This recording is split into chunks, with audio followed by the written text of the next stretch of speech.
ನೂರಾರು MSMEಗಳು ಲಕ್ಷಾಂತರ ಜನರನ್ನ ಬರೀ ಬೆಂಗಳೂರಿನಲ್ಲೇನೆ ಉದ್ಯೋಗ ಅವಕಾಶ ನೀಡಿದೆ. ದೇಶದಾದ್ಯಂತ ಸುಮಾರು 12 ಕೋಟಿಗೂ ಹೆಚ್ಚು ಜನ MSME ಸೆಕ್ಟರ್ನಲ್ಲಿ ನೇರವಾಗಿ ಕೆಲಸ ಮಾಡ್ತಾರೆ. ಇವರೆಲ್ಲರಿಗೂ ಕೂಡ ಈ GSTಯಲ್ಲಿ ಆಗಿರುವಂಥ ಕಂಪ್ಲೈಯನ್ಸ್ನಲ್ಲಿ ಆಗಿರುವಂಥ ಸಹಾಯದಿಂದ ಬಹಳ ದೊಡ್ಡ ಪರಿವರ್ತನೆ ಆಗುವಂಥದ್ದಿದೆ. ಇನ್ನು ಎರಡನೇದು, GST ಜಾರಿಗೆ ಬಂದ ನಂತರದಲ್ಲಿ ಟ್ಯಾಕ್ಸ್ ಕಲೆಕ್ಷನ್ ದೇಶದಲ್ಲಿ ಬಹಳ ದೊಡ್ಡ ಮಟ್ಟಕ್ಕೆ ಜಾಸ್ತಿ ಆಗಿದೆ. 2017ರಲ್ಲಿ 65 ಲಕ್ಷ ಇದ್ದಂಥ GST ರಿಜಿಸ್ಟರ್ಡ್ ಟ್ಯಾಕ್ಸ್ ಪೇಯರ್ಸು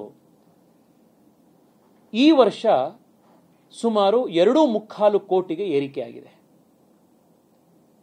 ಪ್ರತಿ ವರ್ಷ ಸರಾಸರಿ 18% ವರ್ಷಾನುವರ್ಷ GSTಯ ಗ್ರೋತ್ ಆಗಿದೆ.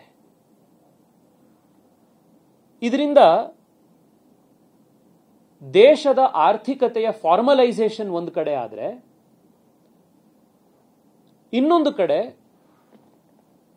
ದೇಶದ ಸರ್ಕಾರಕ್ಕೆ ಸಂಪನ್ಮೂಲಗಳ ಕ್ರೋಢೀಕರಣವೂ ಕೂಡ ದೊಡ್ಡದಾಗಿದೆ. ಈ GST ತಗೊಂಡು ಬರೋದ್ರಿಂದಾಗಿ ಜನಸಾಮಾನ್ಯರಿಗೆ ಏನು ಉಪಯೋಗ ಆಯಿತೋ ಅದ್ರ ಜೊತೆಗೆ ಕೇಂದ್ರ ಮತ್ತು ರಾಜ್ಯ ಸರ್ಕಾರಗಳಿಗೆ ಹಿಂದೆ ಎಷ್ಟು ಹಣ ಅಭಿವೃದ್ಧಿ ಕೆಲಸಕ್ಕೆ ಬರ್ತಾ ಇತ್ತೋ ಅದಕ್ಕಿಂತ 4-5ರಷ್ಟು ಹೆಚ್ಚು ಹಣ ಇವತ್ತು ಸಂಗ್ರಹ ಆಗ್ತಾ ಇದೆ. ಅದರ ಜೊತೆಗೆ ಈ GST ರಿಫಾರ್ಮ್ನಲ್ಲಿ ಸ್ಪೆಸಿಫಿಕ್ ಆಗಿ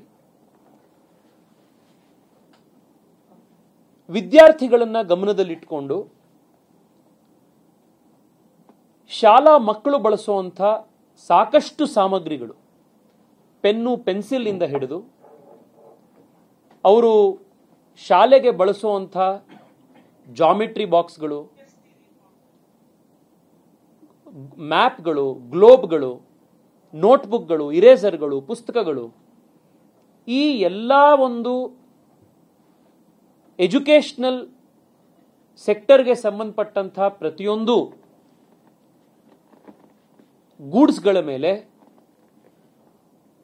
GSTಯನ್ನು ಸಂಪೂರ್ಣವಾಗಿ ತೆಗೆದುಹಾಕಿ ಅದನ್ನು 0%ಗೆ ಇವತ್ತು GSTಯನ್ನು ಇಳಿಸಿದ್ದಾರೆ. ಇವತ್ತು ನಾನು ಪ್ರಧಾನಮಂತ್ರಿಗಳಿಗೆ, ವಿಶೇಷವಾಗಿ ಮಧ್ಯಮ ವರ್ಗದ ಕುಟುಂಬದ ಜನರಿಂದ, ವಿಶೇಷವಾಗಿ ತಂದೆ ತಾಯಿಗಳಿಂದ ನಾನು ಅವರಿಗೆ ಧನ್ಯವಾದ ಅರ್ಪಿಸ್ತೇನೆ.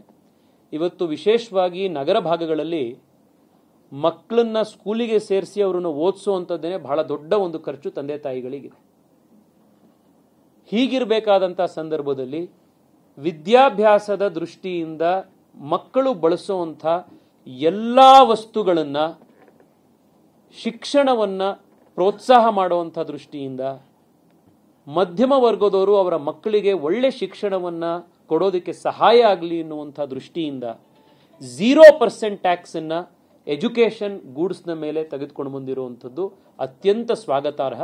ನಾನು ಪ್ರಧಾನಮಂತ್ರಿಗಳಿಗೆ ಈ ಒಂದು ಐತಿಹಾಸಿಕ ನಿರ್ಧಾರಕ್ಕೆ ಅಭಿನಂದನೆಯನ್ನು ಸಲ್ಲಿಸ್ತೇನೆ.